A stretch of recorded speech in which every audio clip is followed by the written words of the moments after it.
Hey, what up everyone, this is Dilution here. Today is a pretty dry market day.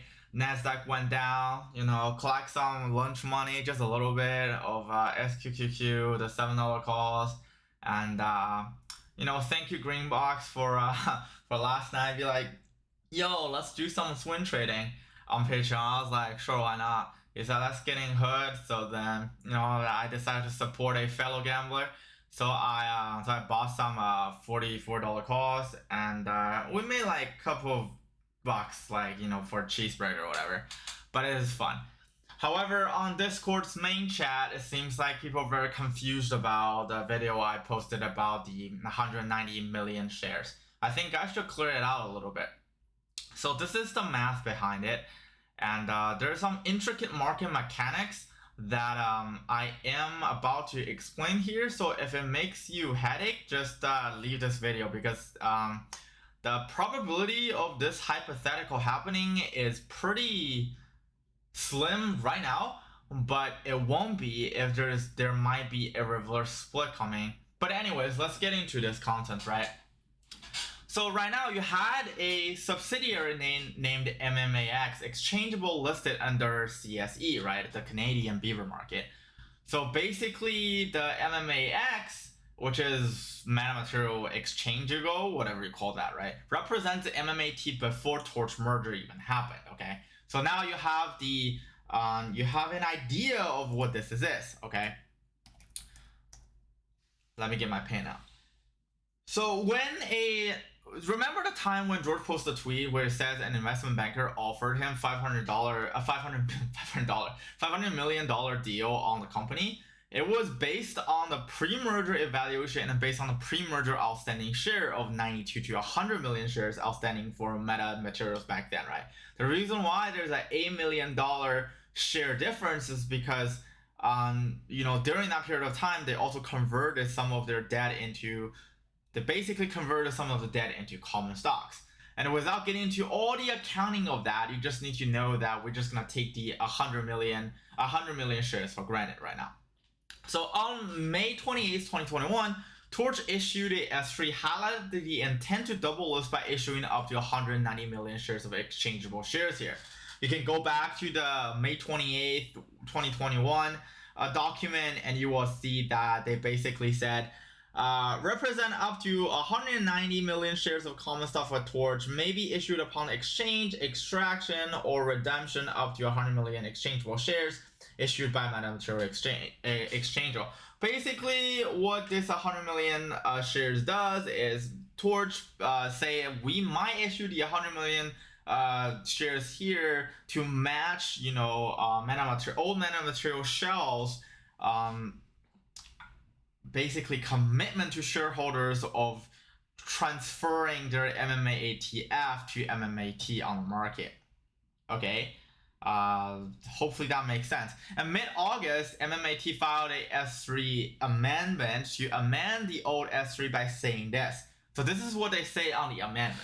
The exchangeable shares were issued by exchange code in connection with our acquisition of all of the issued and outstanding common shares of Meta Material to Meta Material shareholders who made a valid election to receive exchangeable shares of ExchangeGo in lieu of receiving shares of our common stock. The issuance of the exchangeable shares were not registered under Security Act of 1933 as amended, and were issued in alliance upon exemption from exchange registration provided by blah blah blah blah blah blah. So basically, the amendment changed the nature of issuance. Okay, the nature of issuance changed, but with the principle of substance over form, it does not. So let me explain how this works. Okay. Due to the exchange conversion at merger, one MMAT shares is going to become 1.8 MMAT shares. So upon conversion, there are already dilution happening, right? So basically, you're inflating your outstanding shares by 0.8 multiplier. So then, with the inflated outstanding shares, that $100 million investment banking deal we were talking about beforehand basically becomes obsolete. due to implied dilution in the merger agreement deal anyways, okay? So at the date of the merger, the old Meta shell, which is namely MMAX, now have 190 million stocks instead of 100 million. So how does the math happen is, where's my pen?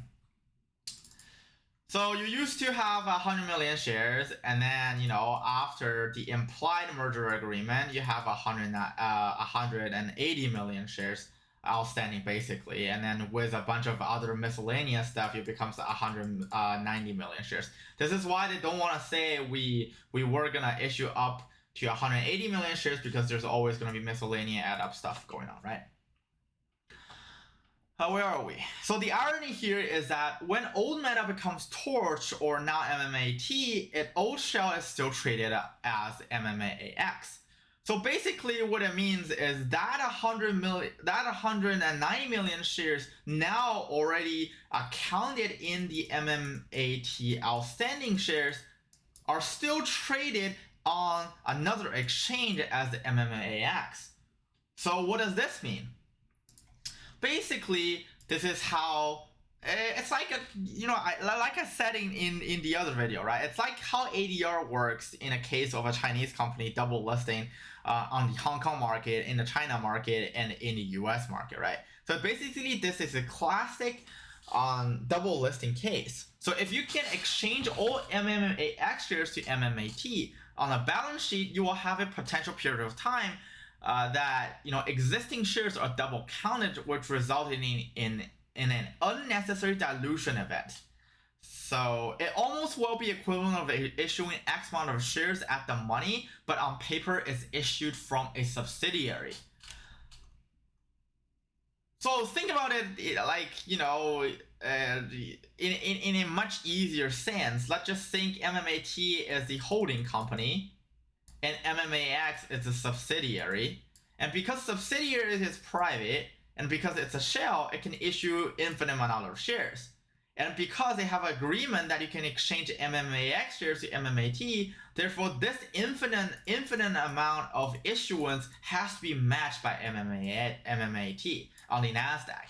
So then you will see a very interesting dynamic here. I don't really want to get into what exactly do I mean by saying that. You guys should only like if you understand, that's great. If not, this is the last video we're gonna exchange it. We're gonna explain this, because it involves some very, very interesting mechanics we can do with this exchangeable matching principle. Okay, so also there is a worst case scenario where GP can use this exchangeable mechanics for some very interesting business moves, which I will not be covering in this video. But for Patreon members, this is the basis for part 3. If you guys are watching this video and you are in Patreon, if you watch part 1 and part 2, this is the basis of part 3.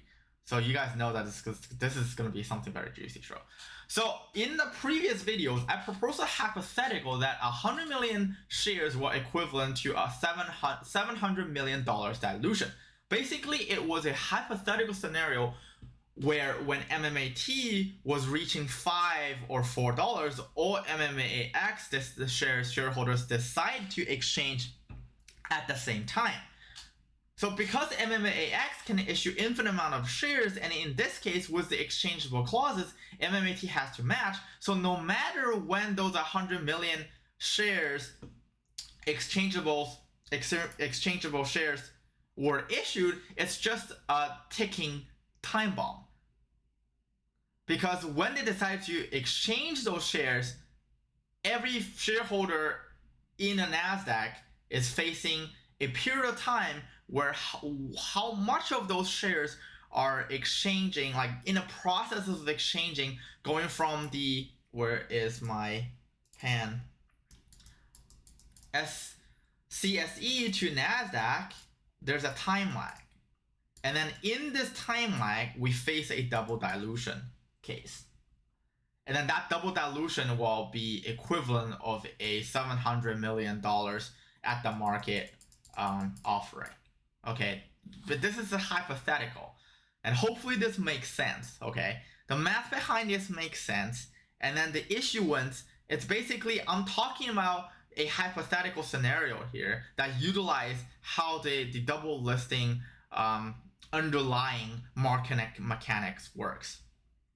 Basically, you know, there's nothing illegal here. Okay, hopefully this video helps. And basically, what these double issuance, like what they represent, is basically a way of, you know, maximizing liquidity, but at what cost, really, right? At the cost of shareholders, existing shareholders, or at the cost of the MMAX, you know, shareholders. Because right now, MMAT is a shell on NASDAQ and MMAX is a shell on SEC. I mean, not SEC, on CSE, if that makes sense. Okay, if you have any questions, comment down below. If you like those kind of contents that propose hypotheticals that might or might not come true in the future, you know, smash a like button, or, you know, just sub for more interesting contents like this. So no matter how we do the calculation, there's still a dilution anyways. All right, see you guys on the upside.